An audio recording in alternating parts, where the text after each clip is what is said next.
कैसे हैं आप सब। स्वागत है आपका टीचिंग इंस्टीट्यूट में। चलिए बात करते हैं। आज हम लोग सीटीपी की प्रैक्टिस सेट करेंगे, यानी बाल विकास की प्रैक्टिस सेट नंबर 7 करेंगे। हमने UPTET, CTET, UPTET, REET, MPTET सभी की टीचिंग एग्जाम्स की, जितने भी आप टीचिंग एग्जाम दे रहे हैं लगभग सभी टीचिंग एग्जाम्स के क्वेश्चन को एक साथ यहाँ पर मोस्ट इंपॉर्टेंट 13 क्वेश्चन आपके लिए लाए हैं, जो आपके एमपीटेट में काम आएंगे, रीट में काम आएंगे और सुपर टेट में काम आएंगे।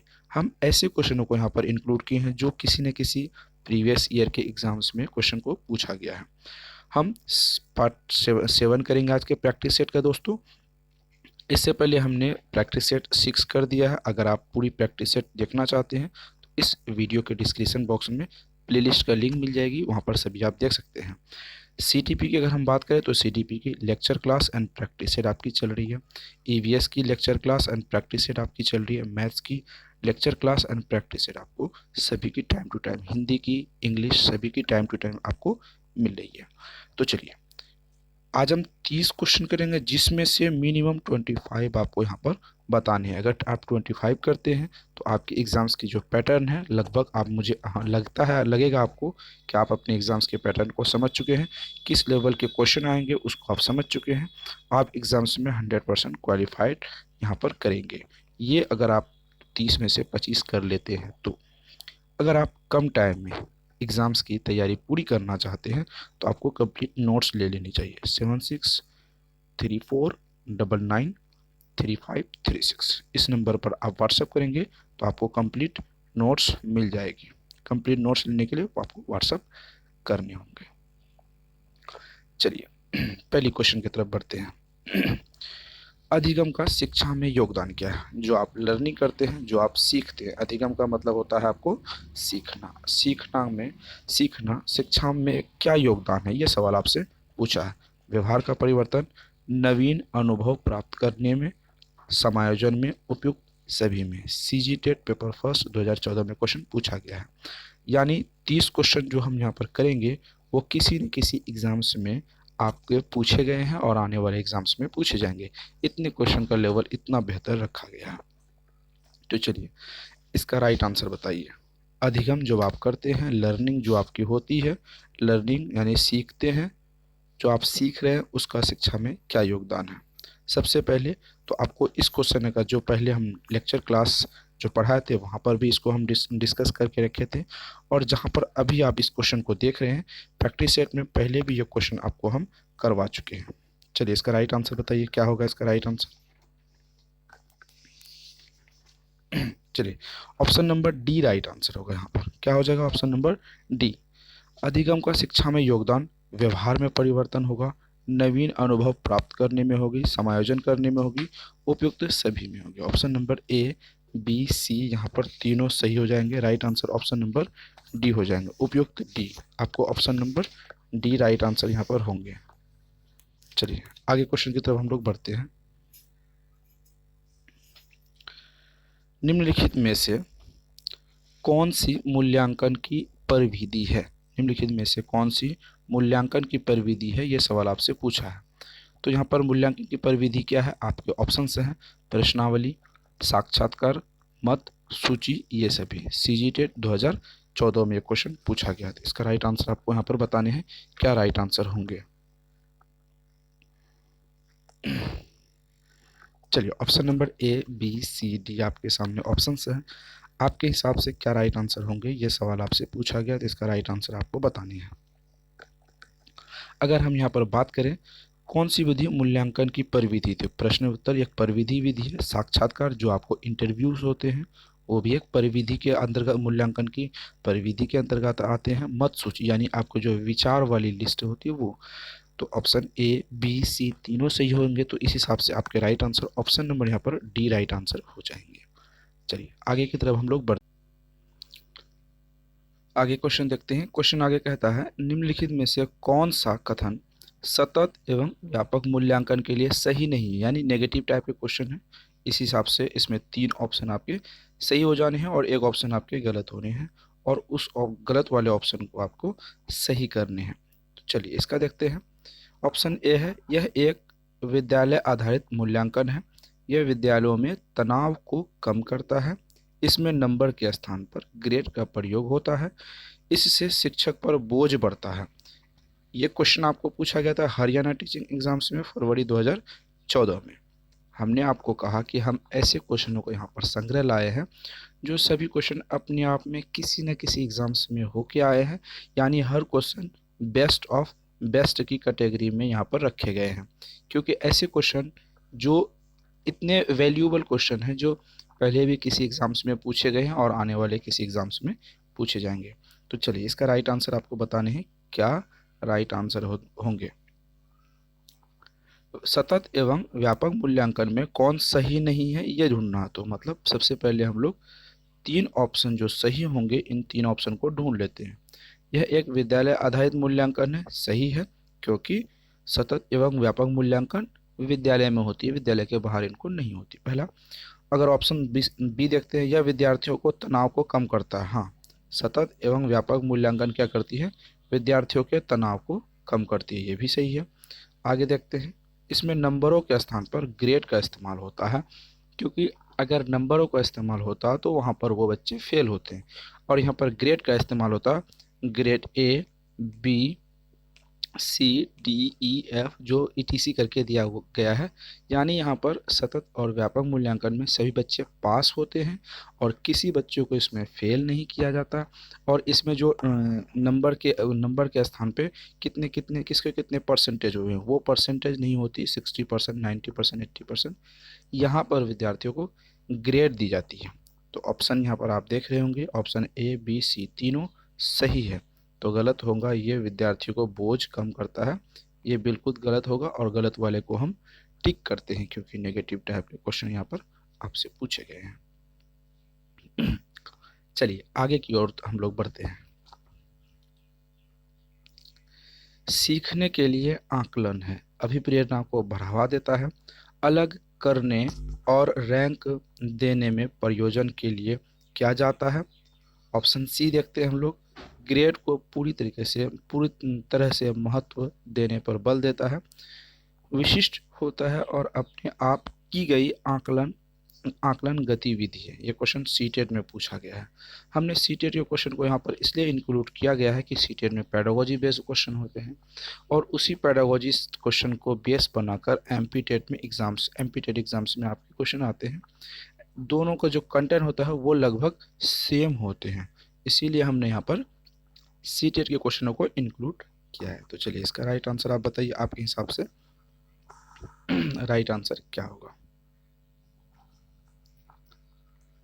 सीखने के लिए जो आकलन है वो अभिप्रेरणा को बढ़ावा देता है, यानी आपको अभिप्रेरणा का मतलब होता है मोटिवेशन, ठीक है, मोटिवेशन को बढ़ावा देता है सीखने के लिए आकलन, ठीक है। ऑप्शन नंबर आपके ए राइट आंसर यहाँ पर होंगे। चलिए आगे की तरफ हम लोग बढ़ते हैं।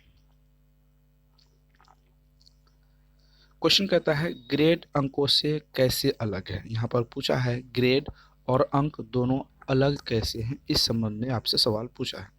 यह प्रश्न निम्न में से किस प्रकार के प्रश्नों से संबंध रखता है, विश्लेषणात्मक प्रश्न, मुक्त अंत वाला प्रश्न, और यहाँ पर पूछा है समस्या समाधान प्रश्न और अपसारी प्रश्न। सीटेट पेपर फर्स्ट 2014 में क्वेश्चन पूछे हैं। तो इसका राइट आंसर आपको बताने हैं कि ग्रेड अंक से अलग कैसे है, ये सवाल आपसे पूछा गया। चलिए राइट आंसर बताइए।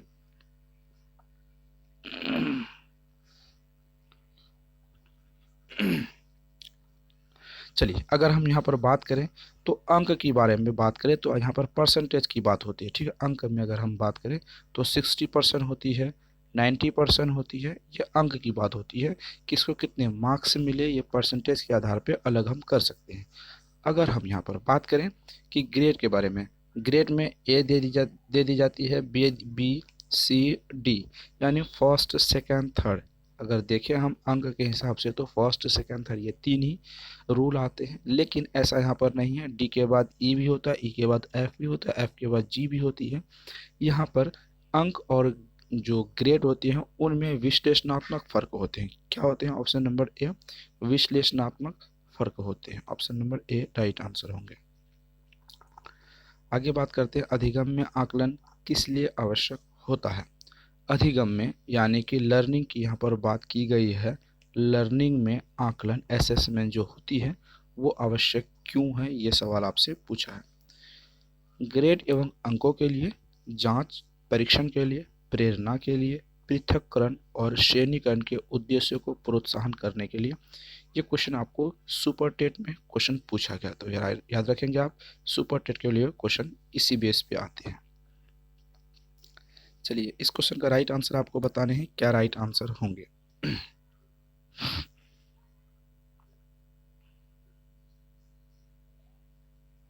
चलिए बात करते हैं यहाँ पर। क्वेश्चन कहता कहा है अधिगम में आकलन आवश्यक है क्योंकि यह प्रेरणा के लिए। Option number C right answer हो जाएगा। चलिए आगे बढ़ते हैं। किसी बच्चे का विद्यालय के मैदान में खेलते हुए निरीक्षण करना किस प्रकार का निरीक्षण है। किसी बच्चे का विद्यालय के मैदान में खेलते हुए निरीक्षण करना किस प्रकार का निरीक्षण है। औपचारिक निरीक्षण, अनौपचारिक निरीक्षण, सहभागी निरीक्षण, इनमें से कोई नहीं।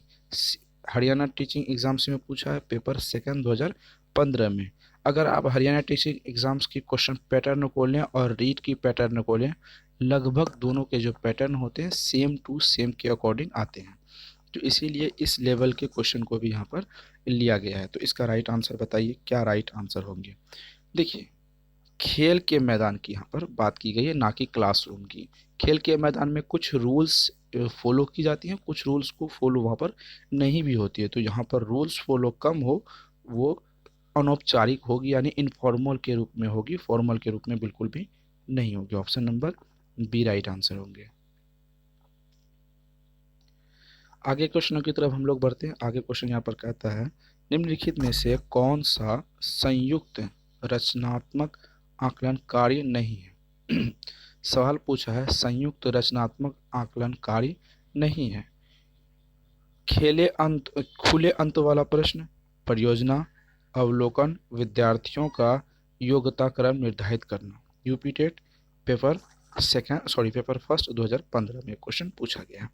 तो चलिए इस लेवल के क्वेश्चन को आप अच्छी तरीके से करें ताकि आपके आने वाले एग्जाम्स में, सुपर टेट में, रीट में, एमपी टेट में आपको बेहतर मार्क्स अच्छे से आ जाए, क्योंकि ऐसे क्वेश्चन एग्जाम्स में होके आए हैं तो शायद रिपीटेड होने के चांसेस रहते हैं। अगर आप प्रीवियस ईयर के क्वेश्चनों पर ध्यान से देखें तो प्रीवियस ईयर के क्वेश्चनों को इसी टॉपिक और इसी स्टेप बाय स्टेप से बिलोंग की जाती है। तो चलिए इसका राइट आंसर बताइए, आपके हिसाब से इसका राइट आंसर क्या हो जाने हैं। उपयुक्त यहाँ पर बात की गई है कौन सा रचनात्मक आकलन कार्य नहीं है, मतलब नेगेटिव फॉर्म में है तो 3 ऑप्शन सही हो जाएंगे। खुले अंक वाला जो रचनात्मक कार्य में आते हैं, परियोजना वो भी रचनात्मक में आते हैं, अवलोकन वो भी रचनात्मक में आते हैं। तो रचनात्मक में कौन नहीं आते हैं, विद्यार्थियों की योग्यता क्रम निर्धारण करना। जो विद्यार्थी है उसकी जो एबिलिटी है वो स्टेप बाय स्टेप निर्धारण करती है कि वो कितने सेक्शन में बटेंगे, कौन से होंगे, वो रचनात्मक कार्य में बिल्कुल भी नहीं आते। तो ऑप्शन नंबर जो डी होगा वो गलत हो जाएगा। आपको पता है जो ऑप्शन गलत होते हैं नेगेटिव वाले क्वेश्चन में वो सही हो जाते हैं, इसीलिए इसको हम सही कर देते हैं। आगे की तरफ हम लोग बढ़ते हैं। निम्नलिखित मापन के स्तरों में सबसे अच्छा कौन है। जो आपके पास ऑप्शन दिया हुआ है नामिक, अनुपात, क्रमिक, अंतराल।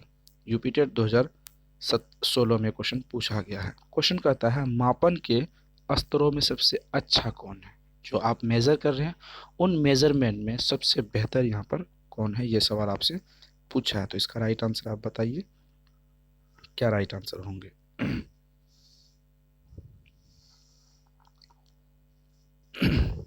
हमने पहले भी इस क्वेश्चन को डील करके रखा है, जब भी हम मेजरमेंट वाली क्लास कर रहे थे तो वहाँ पे अनुपात रेशियो की अगर हम बात करें, मापन में सबसे ज़्यादा और सबसे अच्छा जो वैल्यूबल होती है वो रेशियो यानी अनुपात की गिनती आती है। Option number B right answer यहाँ पर हो जाएंगे। आगे बात करेंगे।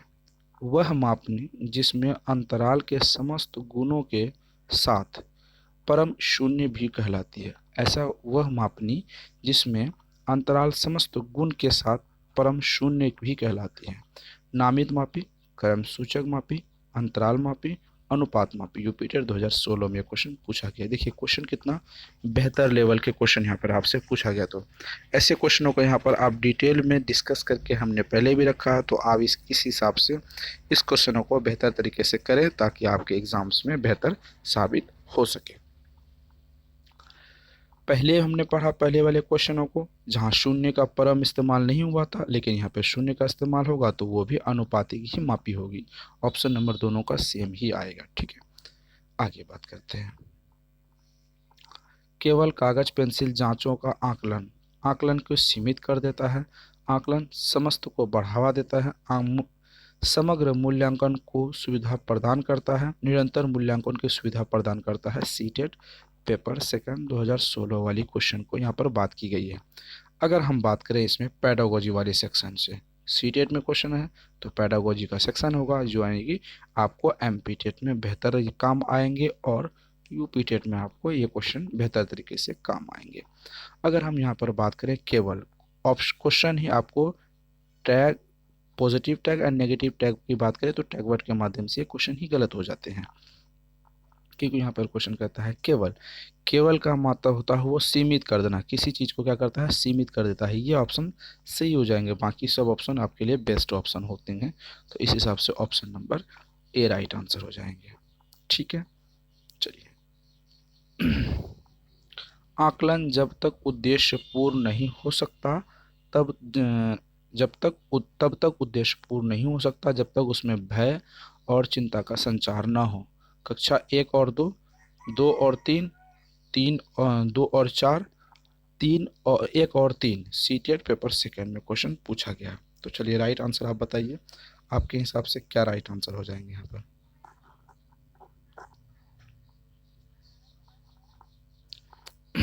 चलिए इसका right answer option number B हो जाएगा, 2 और 3। ग्रेडिंग, कोडिंग, अंकन और क्रेडिट संचय प्रणाली निम्न डैश के कुछ उदाहरण हैं। परीक्षा के स्तरों के मूल्यांकन की प्रक्रिया, कक्षा में बच्चों की स्थिति की निरूपण विधि, आलेख पत्र, रिपोर्ट कार्ड में एकेडमिक प्रस्तुत प्रगति को दर्शाने की। अगर सी की ऑप्शन डी की बात करें, अधिगमकर्ताओं की उपलब्ध आकलन की गणना विधि। ये सीटेट पेपर सेकंड 2018 में पेपर फर्स्ट 2018 में क्वेश्चन पूछा गया। तो चलिए इसका राइट आंसर बताइए, इसका क्या राइट आंसर होंगे।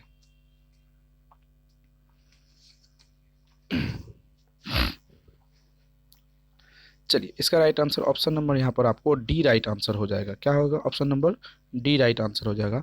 अधिगम कर्ता की उपलब्धि का आकलन, क्योंकि अधिगम जो आप सीख रहे हैं उसकी उपलब्धि का आकलन कौन करता है, ग्रेडिंग करता है, कोडिंग करता है, आकलन करता है। क्रेडिट संचय प्रणाली के कुछ उदाहरण ऑप्शन नंबर निम्न में से दिए हुए हैं। तो यहाँ पर ऑप्शन नंबर आपके डी राइट आंसर हो जाएंगे। चलिए आगे की तरफ हम लोग बढ़ते हैं। किसने कहा कि परिस्थितियां मानसिक मूल्यांकन के जो व्यर्थ और चिंता को पहलू हैं। हॉलगार्ड ने कहा, वाटसन ने कहा, जीन पियाजे ने कहा, रॉल्फ टायलर ने कहा। किसने कहा? चलिए इसका राइट आंसर आपको बताने हैं, क्या राइट आंसर होंगे।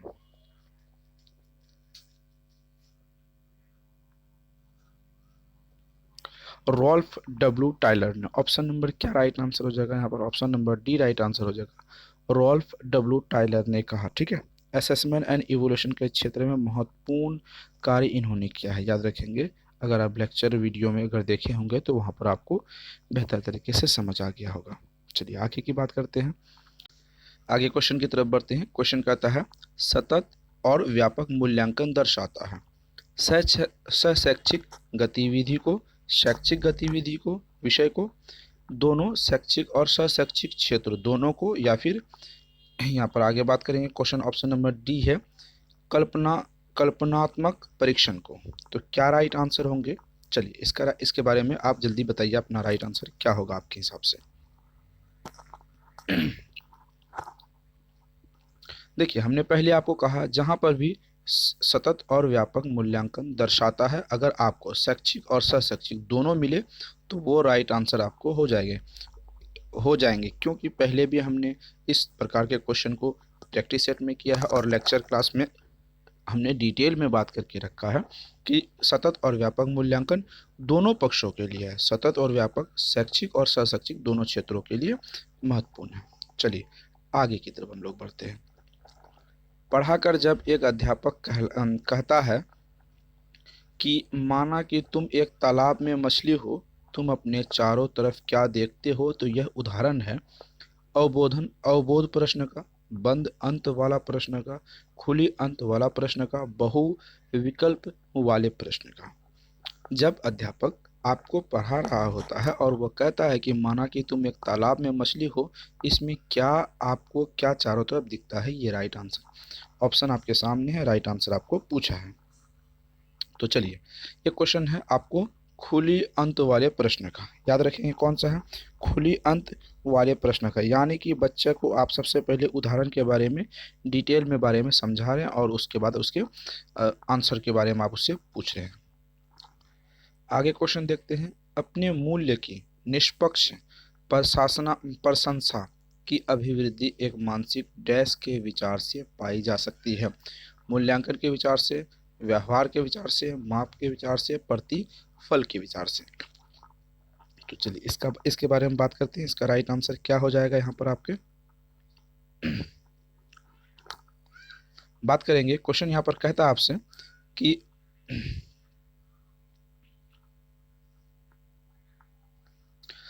अपने मूल्य की निष्पक्ष प्रशंसा अभिवृत्ति एक मानसिक विचार है।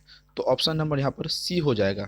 ऑप्शन नंबर एक सेकंड सी होगा, हाँ, क्योंकि ऑप्शन नंबर सी इसलिए होगा क्योंकि यह मानसिक विचार को अभिवृत्ति जो है एक मानसिक विचार को दर्शाता है। ठीक है, आगे की तरफ चलते हैं। आगे क्वेश्चन देखते हैं।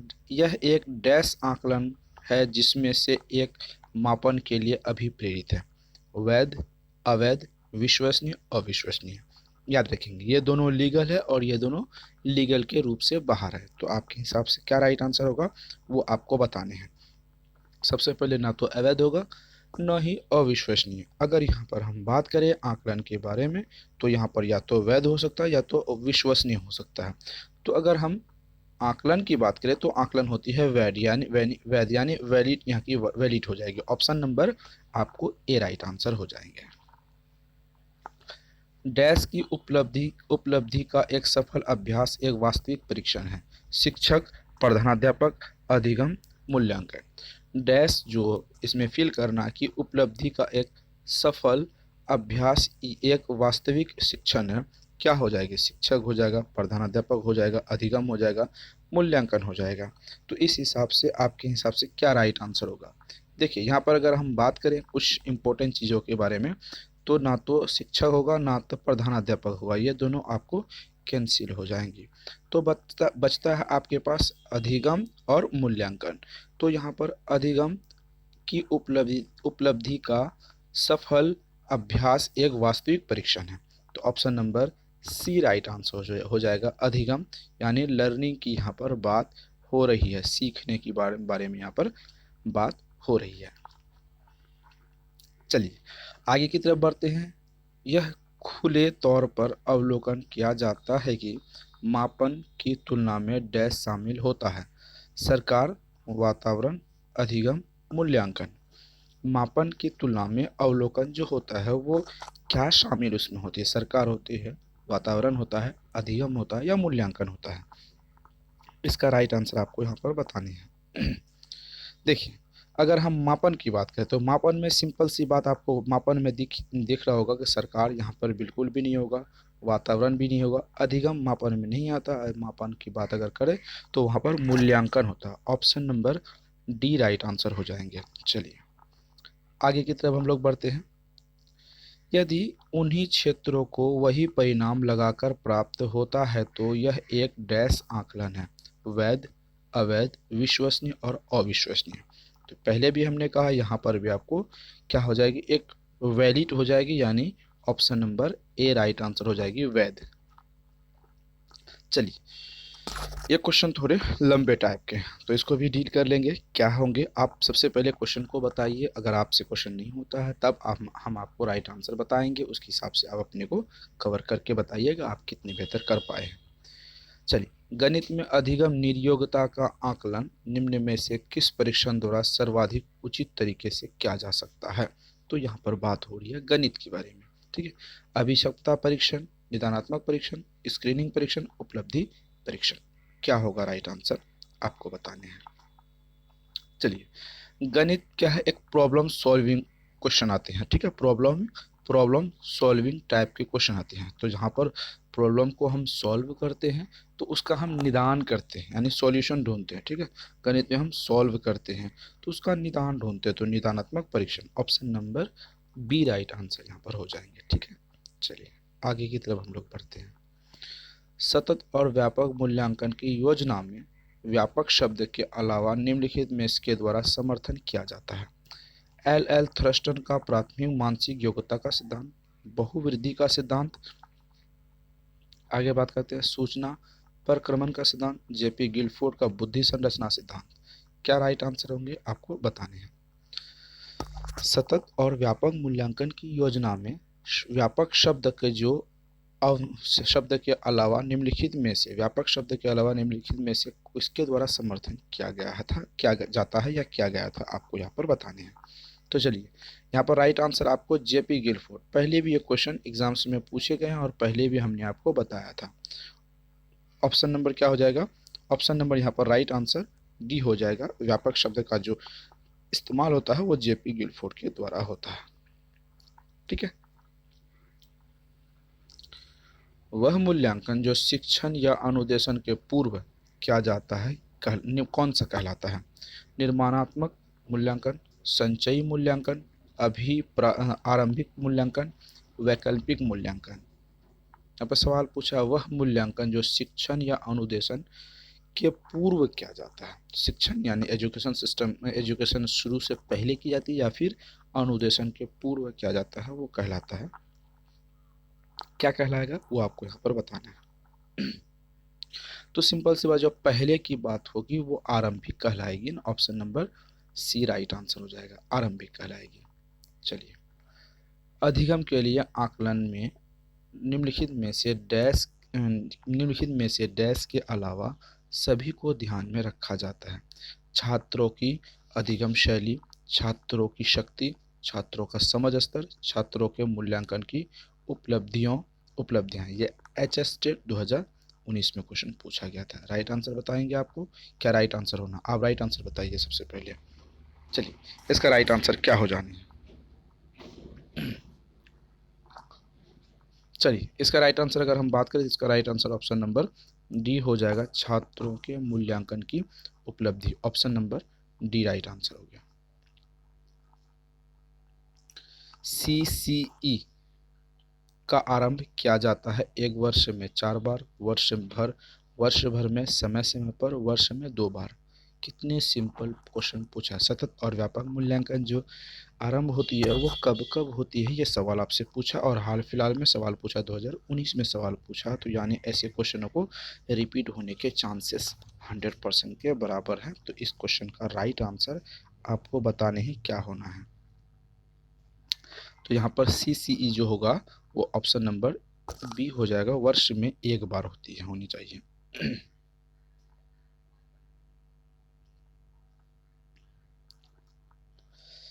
डैश के उपयोग निर्माणात्मक और योगात्मक आकलन दोनों को करने के लिए किया जा सकता है। गृह कार्य, शिक्षक प्रभावशीलता का मूल्यांकन, पोर्टफोलियो, छात्रों का स्व आकलन। यह क्वेश्चन 2019 एमएस स्टेट में क्वेश्चन पूछा गया है। चलिए, इसका राइट आंसर बताइए।